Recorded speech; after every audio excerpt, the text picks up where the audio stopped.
এই শীতকালে বাজারে পেঁয়াজকলি খুব ভালো ওঠে এবং আমি পেঁয়াজকলি দিয়ে আমরা নানান রকম রান্না করে থাকি।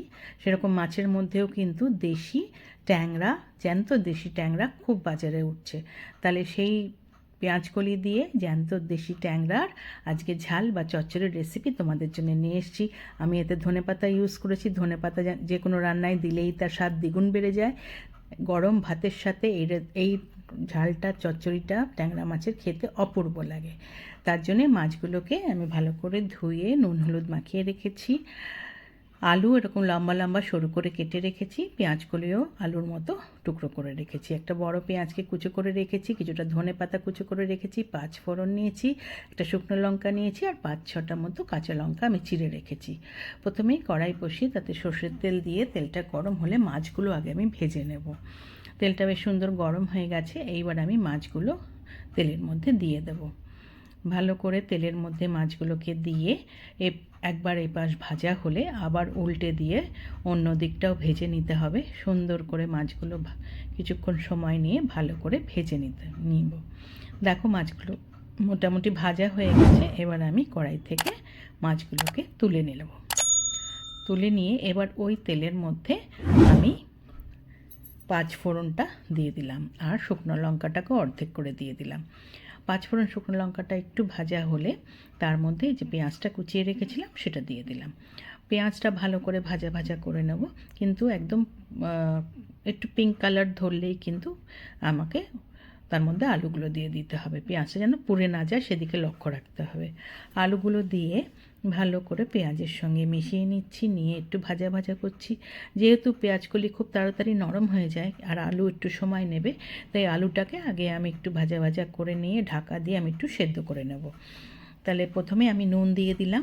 আমি হাফ চামচ মতো নুন দিলাম, হাফ চামচ হলুদ গুঁড়ো দিলাম, আর আমি হাফ চামচ মতো লঙ্কার গুঁড়ো দিলাম।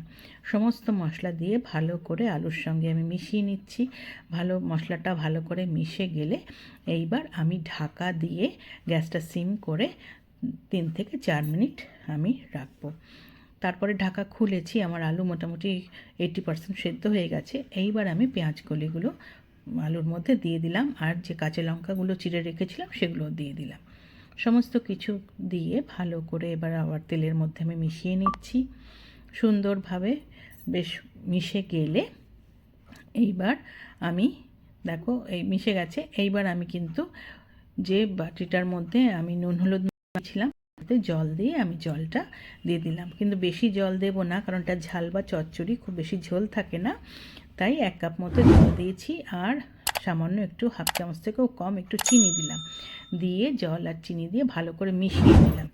নিয়ে এইবার মাছগুলো আমি দিয়ে দেব ঝোলের মধ্যে। দিয়ে মাছগুলোকে আমি ঝোলের মধ্যে একটু ডুবিয়ে ডুবিয়ে দিচ্ছি, ঝোলের মধ্যে মিশিয়ে দিয়ে এবার আবার ঢাকা দিয়ে গ্যাস সিম করে আমি 5 মিনিট মতো রান্না করব, যাতে মাছ ভালো সেদ্ধ হয়ে যায়, মাছের মধ্যে সব মশলা নুন মিষ্টি সব ঢুকে যায়। দেখো 5 মিনিট পরে খুলেছি, আমার মাছ সুন্দর সেদ্ধ হয়ে গেছে, আলু সেদ্ধ হয়ে গেছে, পেঁয়াজকলিও নরম হয়ে গেছে। মোটামুটি আমার রান্নাটা কিন্তু হয়ে গেছে। এবার ধনেপাতা যেগুলো কুচো করে রেখেছিলাম সেগুলো ওপর থেকে দিয়ে দিলাম, দিয়ে ভালো করে মিশিয়ে নিচ্ছি। একটু কিছুক্ষণ 1-2 মিনিট মতো এটা দিয়ে একটু জাল করে নিয়ে এইবার গ্যাস বন্ধ করে ঢাকা দিয়ে আমি স্ট্যান্ডিং টাইমে 5 মিনিট রেখে দিলাম। 5 মিনিট পরে খুলেছি। আমার এই পেঁয়াজকলি দিয়ে ট্যাংরা মাছের ঝাল কিন্তু একদম রেডি টু সার্ভ। গরম ভাতে খেতে কিন্তু এটা অপূর্ব লাগে। আমি দেখো এটা সার্ভিং বলে সার্ভ করে দিয়েছি।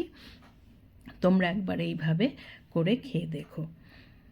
রান্নাটা যদি ভালো লেগে থাকে লাইক করো, কমেন্ট করো, শেয়ার করো। যারা এখনও আমার চ্যানেলটা সাবস্ক্রাইব করোনি প্লিজ সাবস্ক্রাইব করে দিও।